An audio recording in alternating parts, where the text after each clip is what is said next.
Hello guys, back to the class. Myself is JK.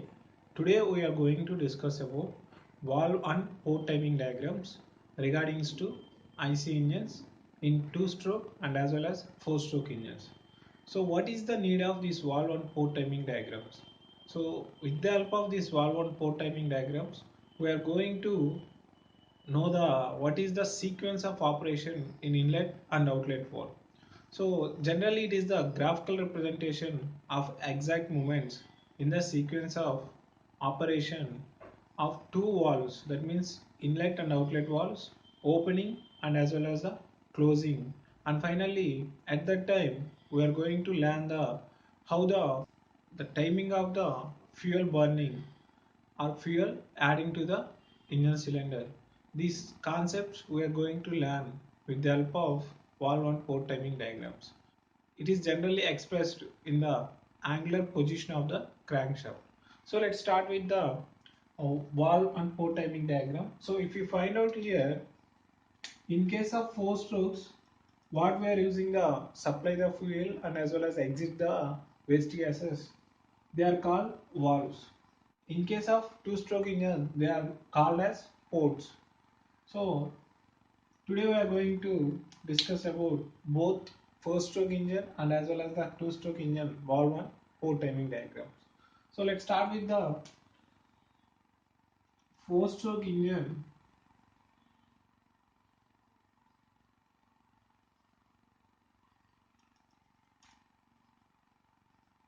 Valve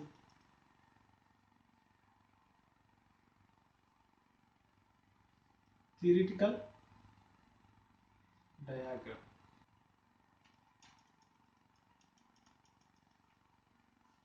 So four-stroke engine valve theoretical diagram. So here we have now two general representation of that valve openings and as well as closings.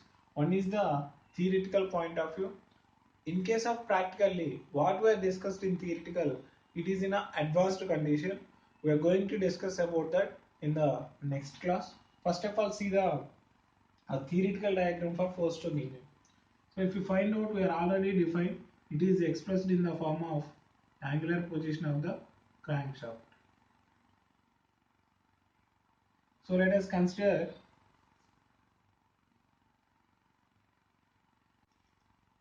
So it is the cylinder arrangement. Let us consider TDC, top dead center, and we are consider this one is the bottom dead center. Here we know what is the sequence of operation in four-stroke engine. The first stroke is section stroke. The section stroke starts at TDC. When the section stroke starts here, piston starts moving from TDC to BDC. When the piston reaches to BDC, crankshaft revolute 180 degrees here. At that time, air will be enter into the cylinder. When the piston reaches to BDC, the all over cylinder is occupied by air. So that's why starting of the stroke, piston at TDC, here inlet valve open condition. When the completion of this section stroke, piston reaches to BDC. Piston reaches to BDC. At that time, crankshaft revolutes 180 degrees. What we have defined, this one is the section stroke. So due to the section stroke, crankshaft revolutes 180 degrees here. So that is what we are represented here. We are shown here. Okay, so this is about the section stroke. And next one, after completion of section stroke, compression stroke starts here. So at that time, what we are defined, inlet and outlet valves both are in closed condition. When the compression stroke starts, piston moves from BDC to TDC. When the piston reaches to TDC, again crankshaft revolutes another 180 degrees.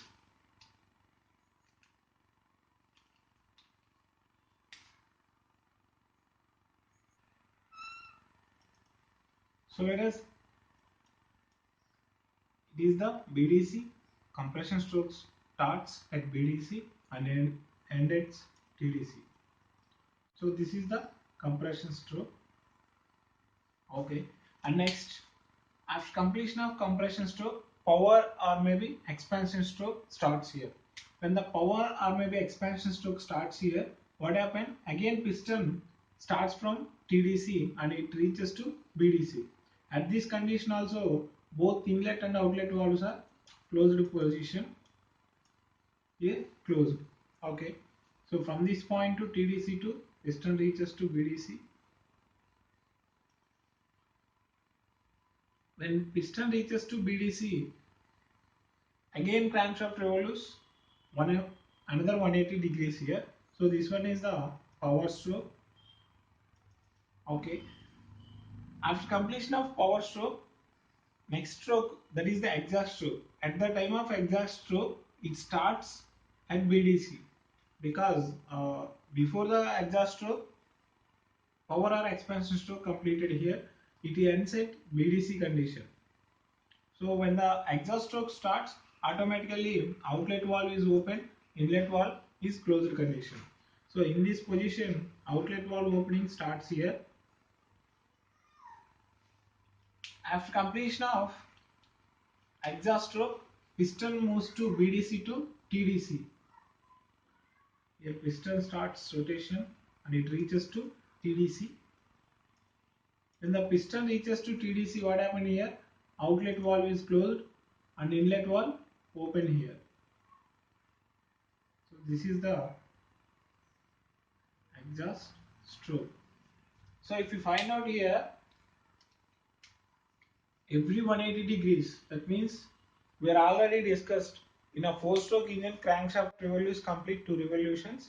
So if you find out here, this one is the 180 and this one is the 180. So completely here 1 revolution complete, and after that from this point to this one is the 180 degrees, and this one to again this one, it is the another 180 degrees. So here crankshaft completes 2 complete revolutions here diagram. And another one more important point here, from the fuel injector, after completion of compression stroke, in this particular point, fuel adding to the compressed air will be starts here. So in this particular position, fuel spray starts here for the compressed air. So this is about the 4-stroke engine valve theoretical diagram.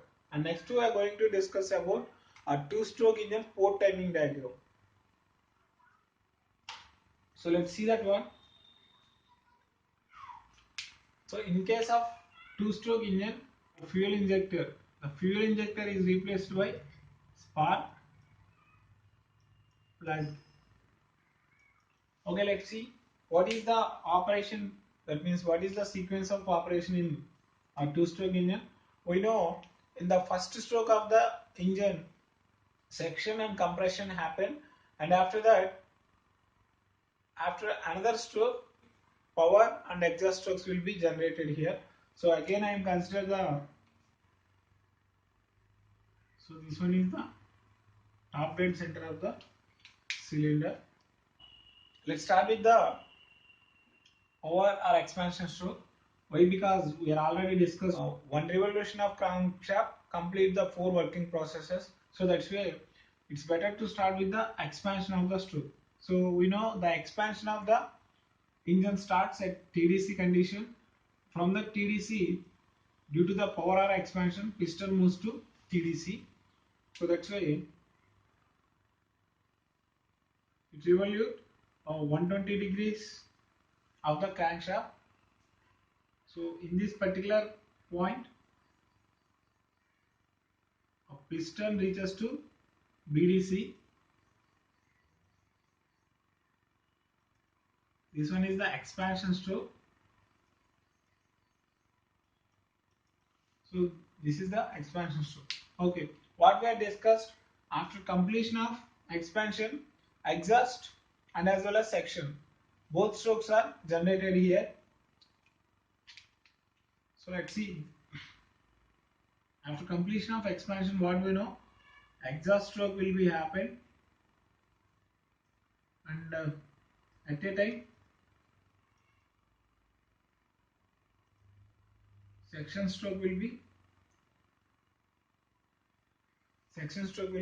generated here. At this time, crankshaft revolutes another 120 degrees here. So another 120 degrees, what we have discussed, exhaust and section strokes will be generated here. So this one is the section stroke. After completion of section stroke, compression strokes, we know after completion of section stroke, compression stroke starts here. So when the compression stroke starts here, crankshaft revolutes from this point to, again it reaches to another, reaches to TDC, and again here crankshaft revolutes another 120 degrees. This is about the compression stroke. So let's see what is the valve and fuel adding to the engine cylinder. So in this expansion stroke, what we have discussed, both inlet and outlet valves are closed condition. What about this? After completion of expansion stroke, in this particular point, exhaust stroke starts here. So due to that one, outlet valve starts opening here. When it reaches to in this particular position, outlet valve starts closing. That means outlet valve closed here, and as well as inlet valve open here. So due to the inlet valve open, what we have discussed, air fuel mixture enter into the engine cylinder. Inlet valve open starts here, piston reaches to, that means BDC, and the piston reaches to BDC, what we have discussed, inlet valve closed here. That means inlet and outlet valve are closed here. So after completion of section stroke, compression strokes happen here. So due to that compression stroke, both inlet and outlet valve closed here. And again, when the power stroke is started, in this particular point, we are adding the spark to the engine cylinder, or maybe spark added to the compressed air fuel mixture. So this is about the two-stroke engine port timing diagram. These two are the only theoretical study point of view. In case of actual, what is happen in the opening of inlet and outlet valve? So we are going to discuss about in the next class, and this is about the valve and port timing diagram for two-stroke and four-stroke engines. Thank you. If you have any queries regarding this lecture, please comment in comment box, and thank you for your watching.